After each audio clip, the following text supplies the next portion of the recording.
So, Abhijit, how do you see the Indian defense sector unfolding in the coming decade, especially when seen from the prism of information warfare and also the war fighting doctrine? Did we learn any lesson from the Balakot standoff and the other kind of, the information warfare which is going on at the moment against India, even in this farmers' protest? Right. So, one of the things is as you keep going up the technology ladder, the great thing about technology is it enables you to save lives. Right. Now, there's two components of it. One is the more advanced weapons, but the much more important thing is the whole intelligence complex that goes into it.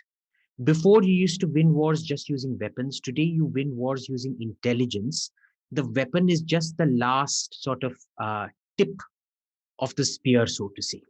So, what happens in this is one of the things we learned from Balakot, and you can see the transition happen from the so called surgical strike after Uri to the air strike after Balakot. Why? Because it helped you go in much, much deeper into Pakistan proper, not even into disputed territory, but Khyber Pakhtunkhwa, and precision bomb something out there. So this is a very, very important thing that people are learning. And I don't think people understand this, but when you bombed that terrorist camp in Balakot, what you did was you killed their train the trainer program. So the group out there, they're going to have to take at least 3 to 4 years to recuperate, because you have to depute more trainers from the Pakistan army. That was sort of a master's in terrorism course that they were running out there. So it's like, imagine taking out a whole master's class for a whole year, right? So you have to rebuild that entire cadre all over again. So the stuff that you can achieve is disproportionate. It's a non-linear method of war. See, linear is when force on force. Here, tum kya kar rahe ho? Using air power, you're going like so and hitting at the back. So it's no longer a linear course of action. Now, the issue with this is, and this is something India still hasn't gotten the hold of, is that a victory like this is tactically great. Like, see, in Bangladesh, the victory is tactically great, but unless you also accompany it with the information victory, Pakistan feels undefeated. Right. So, in the case of 71, you can say we had 90,000 prisoners of war, but they'll always say, see, you defeated us in the East, but you couldn't defeat us in the West.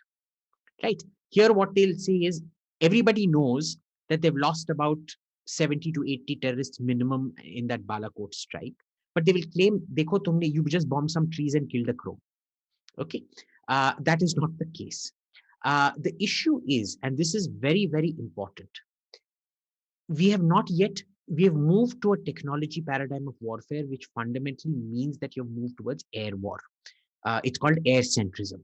The problem is you still haven't accumulated the entire system of systems, the intelligence, the fusing of intelligence with real-time combat data, multiple sources in the air and things like that. In this case, you couldn't even get battle damage verification. Now, this was happening a lot with the Saudis in Yemen, where they would bomb the same airfield, the exact same spot 4 times a day. And the joke that came about was that because King Salman had still does have advanced Alzheimer's, he used to keep forgetting what he bombed in the morning. So he'd order it to be bombed again in the afternoon, and then at 6 p.m. in the evening, and then at 8 p.m. at night. Uh, so that kind of intelligence and battle damage assessment is absolutely critical so that you don't waste resources. Let me explain this in a simple way. I think it was Shashi Tharoor who once said about farmers' uh, funds dispersal and the rot in storage, that we lose in storage twice what, lose as much wheat in storage per year, twice the amount of what Australia produces in a year. And when you don't have intel, so why? Because you don't have a stores management system, you don't have a grain management system, you don't know grain kahan se aa raha hai, kitne, how long it is there, kab sad raha hai, when it's rotting and things like that. So you need to have that kind of a system in place, and it is automatic. See, we've automatically moved from an army centric, a ground centric view to an air centric view, and slowly you will move towards an intelligence and data fusion centric interpretation of warfare. Now, why is that important in terms of what we're seeing in the farmers' protest. The farmers' protest is classic information age warfare that you see, right? The way to nip it in the bud was to prevent. See, the moment people congregate, the PR game is already lost, right? I've said this many times in Kashmir as well. The moment things happen in Kashmir, your PR game is lost. Uske baad, they will continue to throw stones at you, and then no matter what happens, it is always innocent people, so-called innocent people, who get hit with pellet guns and so on and so forth.